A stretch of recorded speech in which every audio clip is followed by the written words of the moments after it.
Hey guys, what is up? It is me, KobeLand here, and today I have a KEM strike for you guys on the map Sovereign that I got using the Ripper with silencer and extended mags. I also had the Molten camo on, which looks pretty good in my opinion. It's from the previous previous camo pack that released a while ago. But today I'm going to talk about the new camos and camos that I would like to see in the future, and yeah. Oh yeah, and I'm also going to talk about the skins pack that recently came out. So yeah, one of the new skins pack for your character that came out was the bling, and basically it is the bling camo which was in the previous camo pack. Basically on your character, just like the spectrum is. The next one is Inferno, which is basically the same thing, just on your character, and blunt force.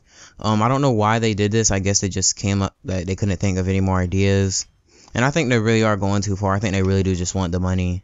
But I mean, I don't know. I mean, I just think they need to still focus on other stuff, like fixing the other stuff, like spawns and stuff. But yeah. Next, I'm gonna move on to the camos. The first camo I'm gonna talk about is the leopard camo, which is pretty self-explanatory. It's basically a leopard pattern on your gun. It looks pretty cool to me. Probably one of my favorites in the whole pack. Next, I'm gonna talk about the abstract camo, which is like a lot of paint. It looks like a bunch of paint is just splashed onto like a camo. Basically, it looks pretty basically abstract. It's not as bright as you would think. It's pretty dull. But yeah, it looks pretty decent, I guess, in my opinion. Next I'm gonna talk about the Hydra, which is a dragon.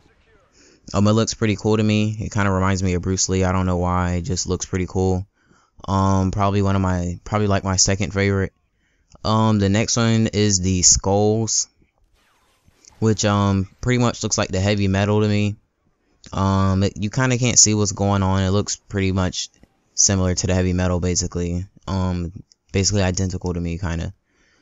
The next one I'm gonna talk about is the tattoo, which is like tattoos that you could think of, like anchors, I think, stuff like that. It's like a white background. It looks pretty cool. It's like bunch of like classy tattoos on a camo, like on the camo in your gun and stuff. It looks pretty cool. Next I'm gonna talk about the nebula, which is like space themed. It looks pretty cool. It's like purplish, green, yellow. Looks pretty cool. I like it. Probably like my third favorite, but yeah. I think this is probably the best one they've came out with, the best like camo pack they came up with.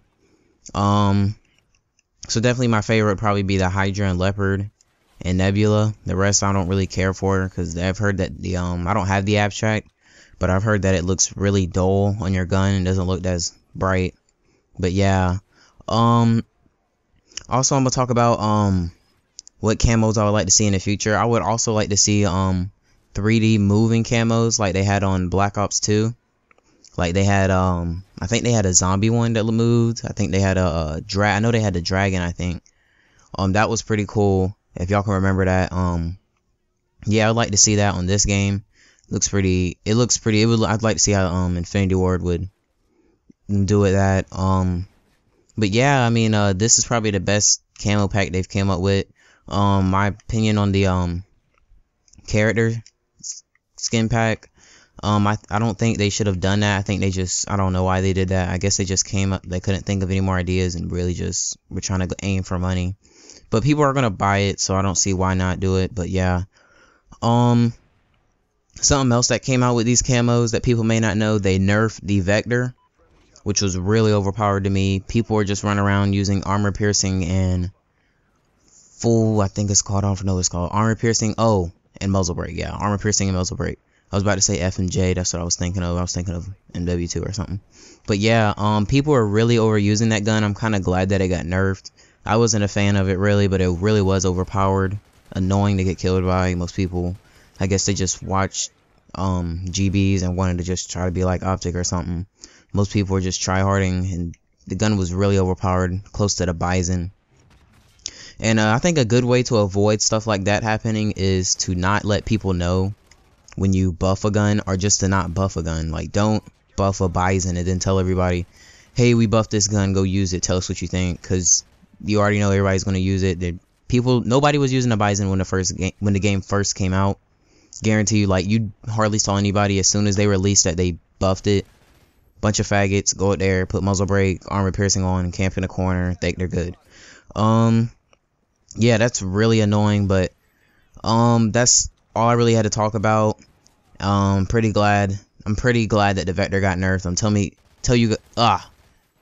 Tell me what you guys thought about the Vector, if you think it needed to be nerfed or whatever. Thank you guys for watching this video. Don't forget to like and subscribe. I appreciate you all watching, and I'll see you guys later. Peace out.